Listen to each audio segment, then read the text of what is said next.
La jeune femme était en train de se changer lorsqu'elle remarqua soudain un homme debout derrière elle. Mais au lieu de crier ou de paniquer, elle continua calmement à se déshabiller devant lui, parce que c'était le seul moyen de sauver sa vie. Il s'avéra que la jeune femme était une masseuse faisant semblant d'être aveugle. Elle profitait du traitement spécial que lui valait le fait de se faire passer pour aveugle. Et ses clients lui donnaient souvent des pourboires supplémentaires. Mais alors qu'elle gagnait de l'argent facilement, un événement inattendu se produisit. Ce jour-là, elle fut invitée chez une famille riche pour un massage. Mais dès son arrivée, la riche femme déclara que ses services n'étaient plus nécessaires, parce que la riche femme et son amant venaient de tuer le riche. Il craignait que la jeune femme ne voie quelque chose qu'elle n'aurait pas dû. La jeune femme affirma immédiatement être aveugle afin de gagner de l'argent. La riche femme restait néanmoins méfiante. Elle retira donc les lunettes de soleil de la jeune femme et demanda si elle était complètement ou partiellement aveugle. Lorsque la jeune femme répondit qu'elle était complètement aveugle, l'expression de la riche femme se durcit. Elle emmena ensuite la jeune femme dans la salle de bain pour se laver et se changer, lui assurant qu'elle était seule dans la maison, donc qu'elle n'avait pas à être gênée. Tout en disant cela, elle alla dans une autre pièce chercher des vêtements pour la jeune femme. Après s'être lavé les mains, la jeune femme leva les yeux et vit soudain un homme apparaître derrière elle. La jeune femme comprit que la riche femme la mettait à l'épreuve. Elle resta donc calme et commença à se déshabiller. Voyant que l'homme n'était pas parti, la jeune femme continua à enlever son pantalon. Le regard de l'homme se fit plus perçant lorsqu'il remarqua un billet de cinéma dans la poche de la jeune femme. La riche femme vit cela et leva immédiatement une arme,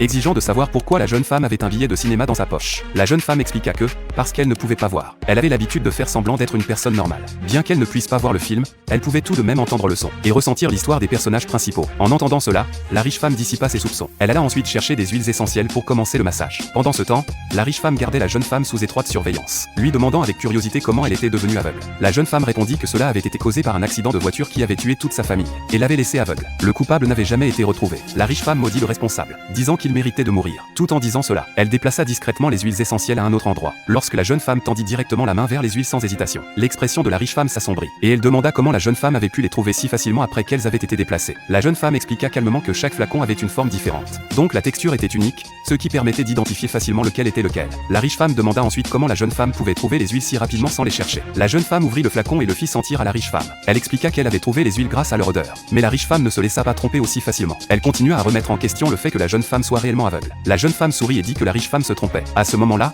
l'amant de la riche femme entra avec un couteau, voulant tester si la jeune femme était vraiment aveugle. La jeune femme était extrêmement nerveuse, mais elle continua à faire comme si de rien n'était.